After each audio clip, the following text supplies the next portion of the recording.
कुछ यादें जब बरबस ही किसी न किसी बहाने यूं ही सामने आ जाएं, तो आंखों में नमी ले आती हैं। तस्वीर बचपन की और याद बिछड़ चुके पिता की, तो दिल की हूक बताने के लिए आंसू ही काफी होते हैं। ये तस्वीर है इकरा हसन की, अपने अब्बा अपने वालिद साहब के साथ। शायद कश्मीर या किसी हिल स्टेशन की है।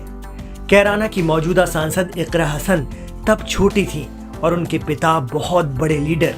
गुलाबी ड्रेस में छोटी इकरा अपने पापा अपने अब्बू के साथ बेहद खुश और सुकून से नजर आ रही हैं। वैसे भी बेटियां पापा की दुलारी जो होती हैं। सांसद इकरा हसन ने खुद इस तस्वीर और इसके साथ सोशल मीडिया पर एक पत्रकार के जरिए लिखी दास्तां को शायद भरे मन और डबडबाती आंखों से रिट्वीट किया होगा, क्योंकि जो उन्होंने लिखा है उसमें उनके जज्बातों का अक्स जरूर है। एक्स पर सांसद इकरा हसन लिखती हैं, अल्लाह ताला मरहूम वालिद साहब मुनव्वर हसन जी की मगफिरत फरमाए, आमीन। आप हमेशा सबके दिलों में रहेंगे। जर्नलिस्ट के लिए उन्होंने कहा है, आपके इस लेख के लिए मेरे पास शब्द नहीं है। दरअसल एक सीनियर जर्नलिस्ट हैं आस मोहम्मद कैफ साहब ने सोशल मीडिया पर सांसद इकरा हसन के पिता मुनव्वर हसन की आखिरी याद की कहानी के उन्वान से एक बेहद जज्बाती आर्टिकल लिखा है।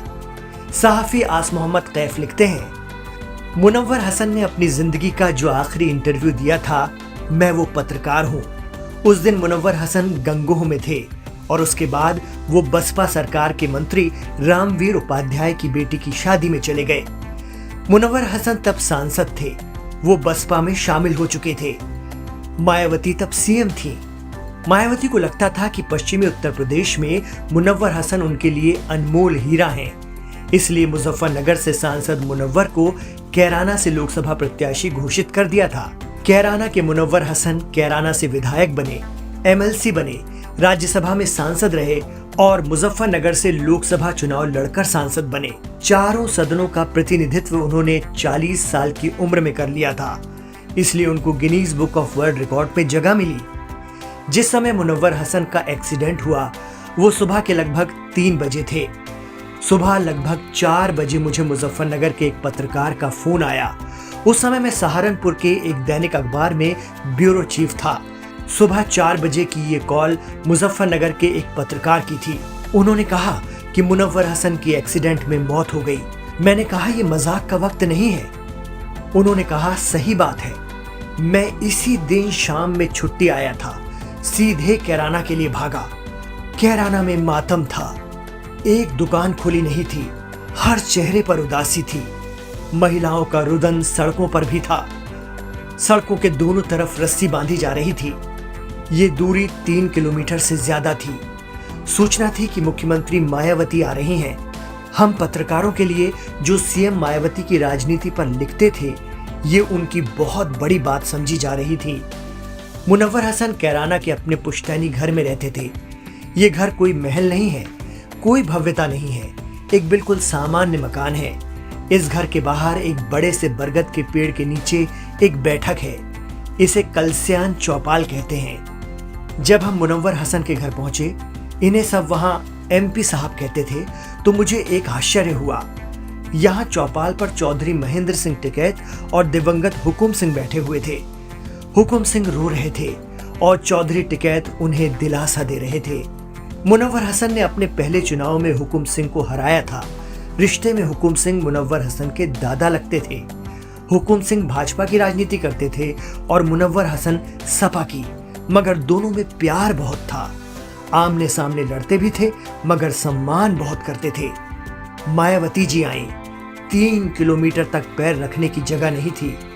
1 लाख से ज्यादा आदमी कैराना में आ गया था। यही मायावती ने तबुस्सम मुनव्वर के सिर पर हाथ रखकर उन्हें प्रत्याशी बना दिया। 2009 में चुनाव जीतकर मुनव्वर हसन की पत्नी तबुस्सम सांसद बन गईं। उनके जनाजे की नमाज में मेरे साथ काजी रशीद मसूद साहब खड़े हुए थे। ये मेरे लिए आश्चर्यजनक था, क्योंकि इसी सप्ताह में मसूद और हसन परिवार में काफी विवाद हो गया था।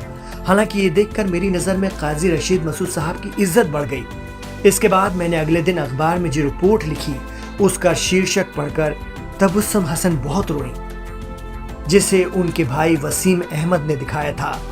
ये शीर्षक था, अब किसी को कुछ नहीं कहेगा मुनव्वर। मुनव्वर हसन पूरी तरह से जनता के नेता थे, एकदम जमीनी, पूरी तरह से गैर सांप्रदायिक, जनता के काम कराने के लिए तत्पर, दबंग और बेबाक। उनके बहुत सारे किस्से मशहूर हैं। जब वो जनहित के लिए अधिकारियों से भिड़ गए, वो मुलायम सिंह यादव जी की आंख के दुलारे थे। कई बार वो जिद करके मुलायम सिंह जी से लड़ जाते थे। जब उनका उरूज था तो आजम खान और रशीद मसूद दोनों उनके कद से विचलित रहते थे।